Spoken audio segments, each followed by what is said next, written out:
പറഞ്ഞിട്ടുള്ളതാണെങ്കിലും തുടർച്ചയായ 3 മാസക്കാലവും 3 കൌൺസിലും ഹാജരാകാത്തത് കാരണം കേരള മുനിസിപ്പാലിറ്റി ആക്ട് 91K പ്രകാരം താങ്കൾക്ക് അയോഗ്യത സംഭവിച്ചിട്ടുണ്ടെന്ന് അറിയിക്കുന്നു. അപ്പൊ അദ്ദേഹം 2024 ആലപ്പുഴത്തെ വിധി പറയുകയാണെങ്കിൽ ഞാൻ 2026 പാലക്കാട് മുനിസിപ്പാലിറ്റി, അത് പഞ്ചായത്ത് ആക്ടാണ്. ഞാൻ കൂടുതൽ കറണ്ടായിട്ടുള്ള മുനിസിപ്പൽ ആക്ട് പ്രകാരമുള്ള കഴിഞ്ഞ മാസത്ത് കൂടുതൽ ഇൻവോഗായിട്ടുള്ള കാര്യം ഞാൻ അങ്ങനെ വാട്സാപ്പ് അയച്ചു തരാം. അപ്പൊ അങ്ങ് പുന്നപ്രയുടെ കാര്യം പറയുമ്പോൾ പാലക്കാട് മുനിസിപ്പാലിറ്റിയും കൂടെ പഠിക്കണം. അത് മുനിസിപ്പാലിറ്റി ആക്ട് ആണ്, അത് LSDD ആക്ട് ആണല്ലോ, ആക്ടും വേറെയാണ്. അദ്ദേഹം കേരള പഞ്ചായത്ത് ആക്ടിന്റെ സെക്ഷൻ 35K വെച്ചുള്ള ഒരു കാര്യമാണ് പറഞ്ഞത് ആലപ്പുഴയിലെ. അതിനേക്കാളും കൂടുതൽ സമാനമായിട്ടുള്ള കേരള മുനിസിപ്പൽ ചട്ടത്തിൽ കഴിഞ്ഞ മാസം പാലക്കാട് മുനിസിപ്പാലിറ്റിയിലുള്ള ഒരു പ്രതിപക്ഷ കൌൺസിലറെ ഇതുപോലെ അദ്ദേഹത്തിന്റെ അംഗത്വം റദ്ദാക്കാനുള്ള തീരുമാനം BJP മുനിസിപ്പാലിറ്റി എടുത്തു.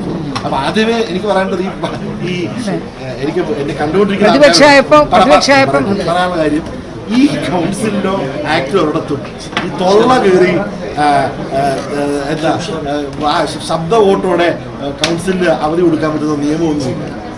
ഞാൻ ഇപ്പോഴും പറയുന്നു, ഇതിനകത്ത് അദ്ദേഹത്തിന് ഉണ്ടാവും ലീവ് ഇതുപോലത്തെ കാര്യങ്ങൾ കൂടെ കഴിയത്തില്ല. നാളെ കാപ്പ കേസ് പ്രതിക്ക് നിങ്ങൾ 6 മാസം ലീവ് കൊടുക്കുകയാണെങ്കിൽ ഈ കൊലപാതക പ്രതിയും ഈ പറഞ്ഞ ഈ കൗൺസിലിൽ ഇരിക്കേണ്ടി വരും. ആലോചിച്ചേക്ക്, ഒരു കൊലപാതകം ചെയ്തിട്ട് ഒരു കൗൺസിലർ പോയി ചെയ്തിട്ട് പിന്നെ അവരെ ന്യായീകരിക്കുമല്ലോ. ഇന്ന് നേരെ പറയുന്നത് ശബ്ദ വോട്ടൊന്നും കാര്യമില്ല. ലീവിന് കൈപൊക്കി പാസ്സാക്കാവുന്ന നിയമവശമൊന്നും ഇല്ല. അപ്പൊ ഞാൻ പറയുന്നത് അദ്ദേഹം പഠിക്കട്ടെ, പക്ഷെ സ്ട്രോങ് ആയിട്ട് ഇതിൽ തിരിച്ചു മറിച്ചുള്ള കേസുകൾ ഞാൻ സൈറ്റ് ചെയ്യുന്നത് കേരള മുനിസിപ്പാലിറ്റി ആക്ട് പ്രകാരം പാലക്കാട് മുനിസിപ്പാലിറ്റി നടന്ന കേസിൽ ഇത് പറഞ്ഞുകൊണ്ട് 3 തവണ വന്നില്ല എന്ന് പറഞ്ഞുകൊണ്ട് ആ കൗൺസിലറിന്റെ സ്ഥാനം റദ്ദാക്കിയപ്പോൾ അത് BJP-കാർ റദ്ദാക്കിയപ്പോൾ അതേ BJP-യുടെ ഉള്ള തിരുവനന്തപുരം മുനിസിപ്പാലിറ്റിയിൽ BJP-കാരനായതുകൊണ്ട് അകത്ത് കയറ്റുകയാണ്.